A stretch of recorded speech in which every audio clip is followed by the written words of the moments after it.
오늘 우리에게 주신 하나님의 말씀 구약성경 출애굽기 20장 8절부터 11절까지의 말씀입니다.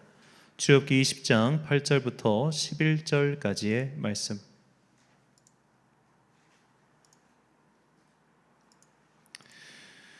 저와 함께 한 절씩 교독하시겠습니다. 안식일을 기억하여 거룩하게 지키라. 엿새 동안은 힘써 내 모든 일을 행할 것이나 일곱째 날은 내 하나님 여호와의 안식일인즉 너나 내 아들이나 내 딸이나 내 남종이나 내 여종이나 내 가축이나 내 문 안에 머무는 객이라도 아무 일도 하지 말라. 이는 엿새 동안에 그 가운데 모든 것을 만들고 일곱째 날에 쉬었음이라. 그러므로 나 여호와가 안식일을 복되게 하여 그날을 거룩하게 하였느니라. 아멘. 안식 문제 해결의 열쇠란 제목으로 하나님의 말씀 선포하겠습니다. 우리나라에 여러 가지 심각한 사회적 문제가 있겠지만 저는 그 심각한 가장 큰 문제 중 하나가 바로 인구 감소라고 생각합니다. 통계에 따르면 정확하게 우리나라가 2020년부터 절대적 인구가 감소세에 접어들었습니다. 이제는 태어나는 사람보다 수명이 다해 죽는 사람이 더 많아졌죠. 그리고 이제 올해 10월 발표된 자료에 따르면 올 한 해에 자연 인구 감소가 무려 10만 명에 육박한다고 합니다. 이는 정부의 예상치보다 약 2배 빠른 수치입니다. 정부의 예상 발표에 따르면 2050년, 그러니까 지금부터 30년 후에는 우리나라의 지도가 인구 지도 완전히 바뀌게 되는데 서울과 경기도 일부를 제외하고 나머지 모든 지역이 다 절대적 인구 감소 지역이 된다는 겁니다. 지금은 이 범위가 전라남도, 경상남북도 정도의 그러니까 남쪽에 이렇게 한정되어 있는데 이게 계속 북쪽으로 올라와 가지고 다 서울과 몇몇 지역 나머지는 전부 다 그냥 다 인구 소멸 지역이 된다는 예상이었죠. 근데 이 예상의 속도가 어떻게 보면 훨씬 더 빨리 진행되고 있는 게 현재 문제라고 볼 수 있겠습니다. 정부는 이 대책을 마련하기 위해 지난 10년 동안 무려 340조 원이나 되는 예산을 투하했습니다. 그런데도 이 문제는 전혀 잡히지 않고 계속해서 가파른 하강 곡선을 그리고 있죠. 자, 어째서 이 정부의 이런 정책은 이렇게 결국 누가 봐도 명백하게 실패로 돌아갔을까요? 여러 가지 원인이 있겠습니다만 제가 전문가가 아닌 그냥 비전문가 입장에서 볼 때 한 가지 원인 중 하나는 물론 여러 가지 전문가들 의견을 참조해서 이 5년 단위로 정치권이 바뀌기 때문에 이 정치인들 입장에서는 장기적인 플랜과 계획을 세우기보다는 단기적인 시책, 즉 뭐 자녀를 낳으면 얼마 줄게, 뭐 이거 혜택해 줄게, 이런 식의 혜택받기는 할 게 없다 보니까 돈은 돈대로 쓰고 결국 어떻게 보면 효과적인 정책은 누리지 못하는 것이죠. 이런 또 다른 예 중 하나가 바로 지방에 있는 여러 혁신 도시들이라고 할 수 있겠습니다. 이 지방 우리나라는 이제 수도권을 제외하고 제가 알기로는 전국에 11개의 혁신 도시가 있는데 그 서울권 수도권에 과밀화되어 있었던 관공서나 국가기관 등을 저쪽 지방으로 보내가지고 그 지방으로 인구를 분산시키기 위한 제도였습니다. 그래서 우리 가까운 음성에는 또 여러 또 기관, 그때 가스공사였던가 하여튼 기관이 또 들어가 있고 또 원주에도 기관이 있고 또 이제 우리 경찰청 같은 경우도 저쪽 어디죠? 충남에 또 한 지역에 가 있고, 자 이런 식으로 국가기관을 막 분산시켜가지고 그쪽으로 인구를 보내려고 했어요. 기관이 가면은 사람이 따라갈 것이고 사람이 따라가면 그 도시에 뭔가 형성될 거라 그렇게 기대를 했는데 실제로 만들어 보니까 이 사람들이 월요일부터 금요일까지는 거기 있고 그대로 거주지는 원래 살던 도시인 거예요. 그러니까 인구 분산 효과가 하나도 없었죠. 대표적인 인구 분산 측면에선 대표적인 실패 사례가 세종시라고 볼 수 있겠습니다. 물론 세종시 자체의 인구는 증가했죠. 하지만 그 세종시의 증가 인구의 절반 이상이 대전에서 옮겨간 사람들입니다. 여기 있던 사람이 일로 옮겨올 것이지 저 북쪽 서울에 살고 있던 사람들이 남쪽으로 내려온 게 아니라는 것이죠. 자, 이런 실패가 왜 만들어졌느냐? 이 도시기획 전문가들의 말로는 사실 도심을 발전시키기 위해서는 원래 구도심, 그러니까 우리 천안으로 치면은 저 복몽동이나 뭐 두정동 같은 구도심을 개발해야 사실 그게 전체적인 도시가 다시 활성화되는데 이 구도시 같은 경우는 뭐 다 막 이 부동산 이런 것들이 다 엉키고 설켜 있어가지고 이 구획 정리가 너무 어렵다는 거예요. 그러다 보니까 이 정치인들 입장에서는 내가 뭐 4년 혹은 5년 기간 동안 이거 언제 다 정리하냐, 그럴 바에는 차라리 이 근처에 임야다 밀어버리고 거기다 도시를 세우는 것이 자기 업적 자랑하기에 더 좋기 때문에 그런 혁신 도시들이 만들어졌고 이는 다 몽땅 실패로 돌아갔다는 것이 기획 전문가들의 분석이었습니다. 자, 이것을 보면서 저는 우리가 갖고 있는 여러 가지 믿음의 문제도 이와 비슷한 일이 참 많다는 생각이 들었습니다. 문제가 있습니다. 특히 믿음 생활의 근본적인 문제는 하나님과의 문제지요. 이 하나님과의 문제를 해결하기 위한 방법을 우리가 엉뚱한 것으로 해결하려고 하면 결국 그 문제를 영원히 풀 수 없다는 것이죠. 우리가 하나님과의 문제를 푸는 방법이 과연 무엇일까요?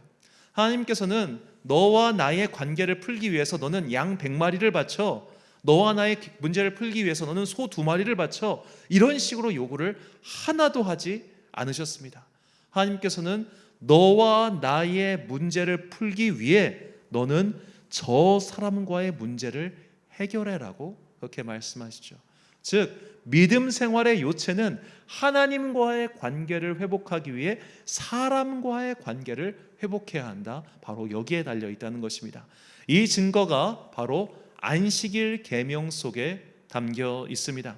하나님께서는 이 안식일 계명이 우리 하나님과의 관계를 회복시키는 가장 중요한 핵심적인 율법이라는 것을 알려주셨죠. 에스겔 20장 12절과 16절 말씀입니다. 또 내가 그들을 거룩하게 하는 여호와인 줄 알게 하려고 내 안식일을 주어 그들과 나 사이에 표징을 삼아노라. 그들의 마음으로 우상을 따라 나의 규례를 업신여기며 나의 율례를 행하지 아니하며 나의 안식일을 더럽혔음이라. 아멘.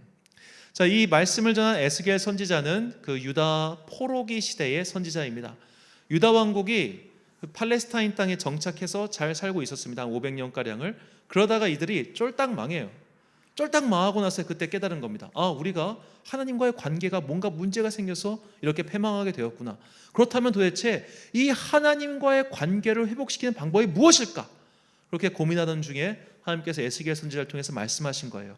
안식일을 회복하는 것이 바로 나와의 관계를 회복하는 것이다 라고 말이죠. 자, 이런 또 다른 역사적 어떤 이 안식일에 대한 증거 중 하나가 바로 이 안식일이라고 하는 단어의 분포를 통해서 알 수 있습니다. 자, 이 안식이라는 단어는 총 성경에서 165번이 나오는데 모세 시대에는 53번이 나왔다가 이 가나안 시대, 즉 가나안 여호수아 때부터 남유다 왕국이 멸망할 때까지 이들이 그 땅에 정착하고 나서는 고작해야 22번밖에 사용되지 않았어요. 그런데 포로기 이후, 즉 그들이 다시 이제 포로 생활하고 어려움을 겪고 다시 돌아온 이후에는 50번 이상 사용되고 있습니다. 이 말인즉슨 그들이 그 땅에 정착해서 그냥 살고 있을 때는 안식일을 전혀 지키지 않고 있다가 결국 망했어요. 망하고 나서 우리가 망하지 않기 위해서는, 하나님과의 관계를 회복하기 위해서는 안식일을 지켜야 하는구나, 그것을 깨닫고 그 이후로부터는 안식일을 잘 지키기 위해서 노력했다는 것을 알 수 있습니다. 그렇다면 우리는 이 안식일 계명이 우리에게 무엇을 요구하고 있는지를 다시 한번 살펴봐야 합니다. 오늘 본문 8절부터 10절까지의 말씀입니다. 안식일을 기억하여 거룩하게 지키라. 엿새 동안은 힘써 내 모든 일을 행할 것이나 일곱째 날은 내 하나님 여호와의 안식일인즉 너나 내 아들이나 내 딸이나 내 남종이나 내 여종이나 내 가축이나 내 문 안에 머무는 객이라도 아무 일도 하지 말라. 아멘. 자, 우리는 여기서 이 말씀을 들을 때 처음에 8절에 거룩하게 지키라, 요 단어에 되게 꽂힙니다. 그래서 안식일은 우리가 거룩하게 지켜야 되는구나.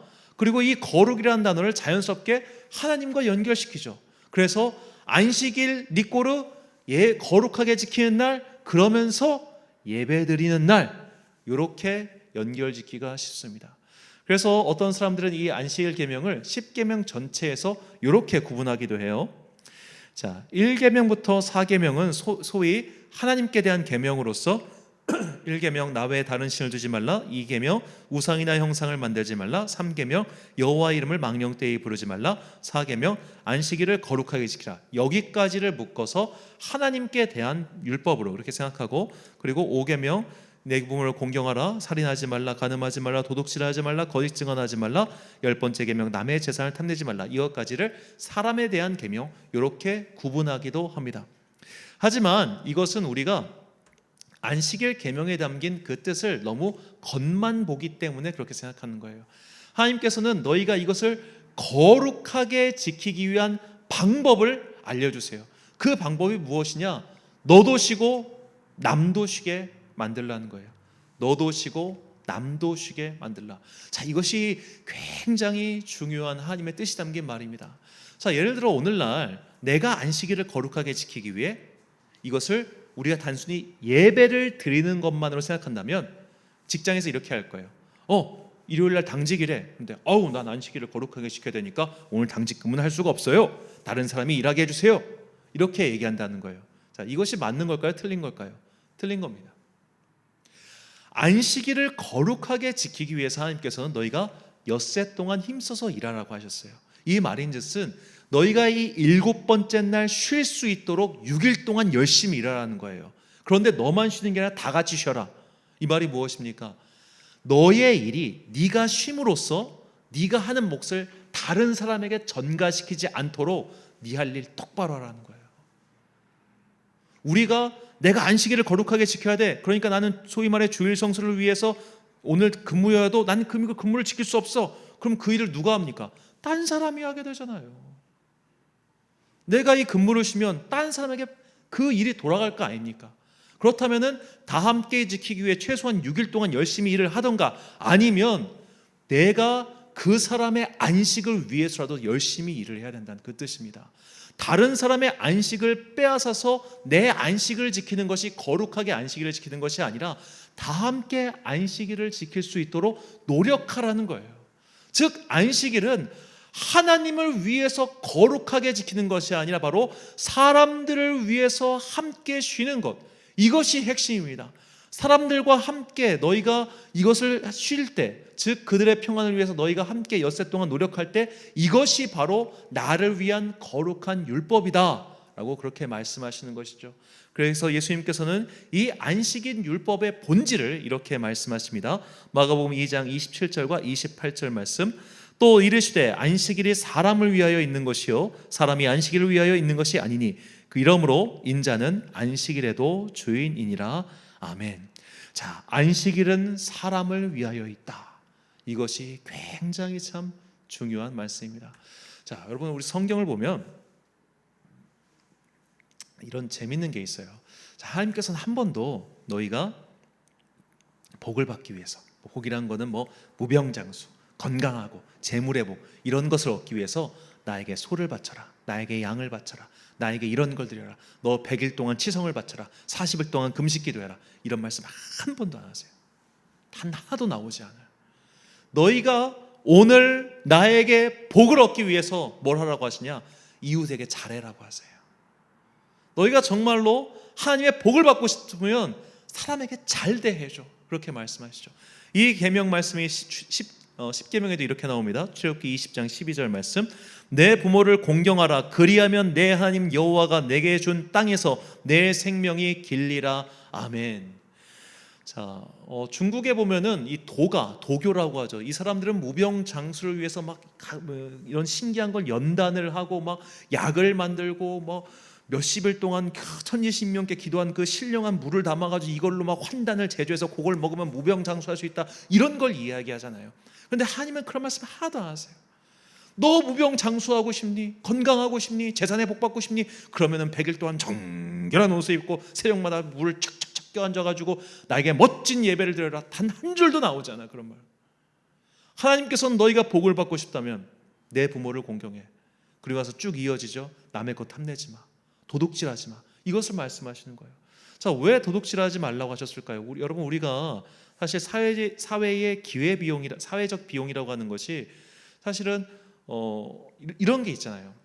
모두가 모두를 의심하면 그때부터는 지옥도가 펼쳐지는 겁니다.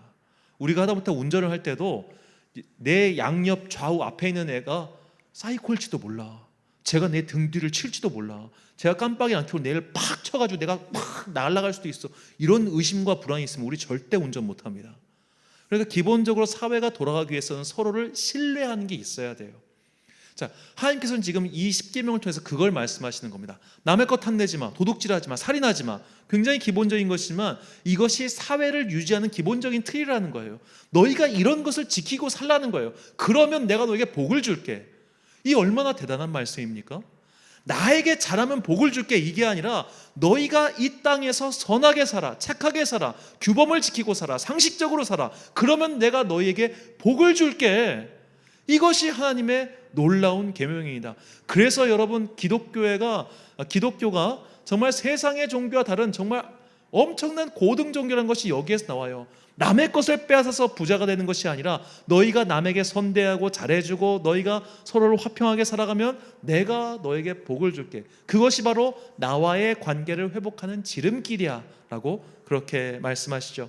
그래서 주님께서는 이 말씀의 요체를 또 이렇게 말씀하십니다. 신명기 10장 13절 말씀, 좀 중요하니까 우리가 참목소리 읽어보죠. 시작.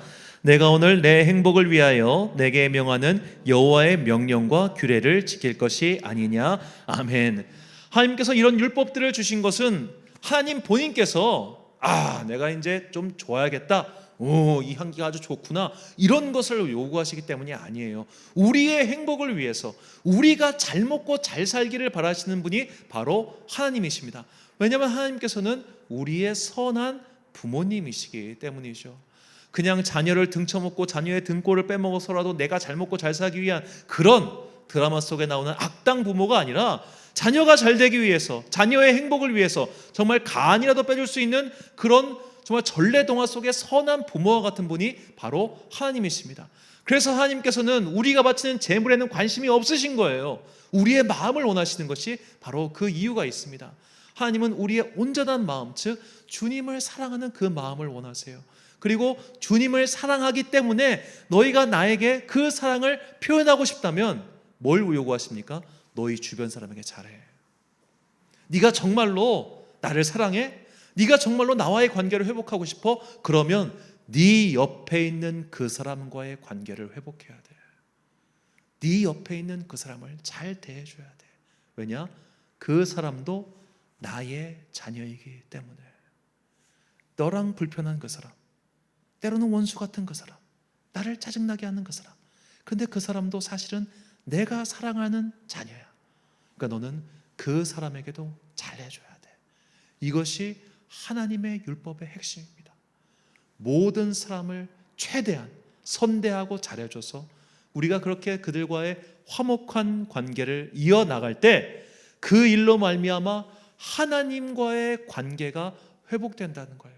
또한 바꿔 말하자면 하나님과의 관계가 회복된 사람은 당연히 이웃과의 관계도 화목하게 이어가야 됩니다. 물론 이것이 우리가 무골호인처럼 누가 와서 우리한테 사기를 쳐도 아유 주님의 마음으로 용서해줘야지, 누가 우리한테 와가지고 막 나쁜 짓을 해도 아유 내가 주님의 마음으로 참아야지, 이걸 얘기하는 건 아니에요. 우리는 불의에는 당연히 맞서 싸워야 됩니다. 악에는 단호하게 대처해야 됩니다.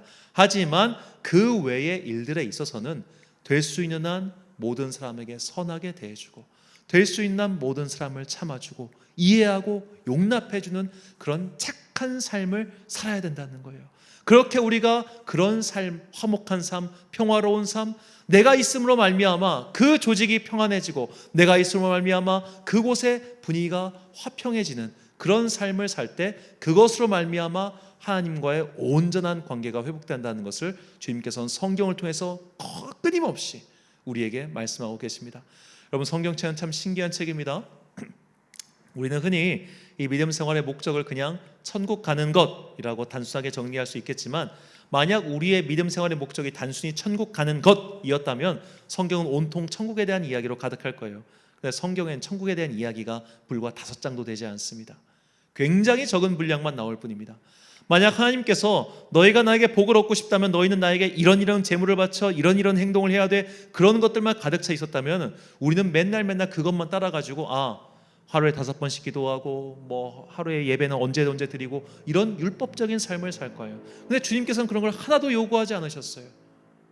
주님께서 우리에게 요구하시는 것은 이 땅을 너희가 바르게 살아가는 것, 착하게 살아가는 것, 상식적으로 살아가는 것, 너희가 있음으로 말미암아 싸움이 일어나고 분쟁이 일어나고 분열이 일어나는 것이 아니라 우리가 있음으로 말미암아 분열된 것이 치유받고 상처난 사람이 회복되는 그런 역사가 일어나길 바라는 그 마음, 주님께서 우리를 그렇게 부르셨고 우리가 그 직분을 감당할 때 하나님과의 관계 또한 회복한다는 것을 꼭 기억하시기 바랍니다.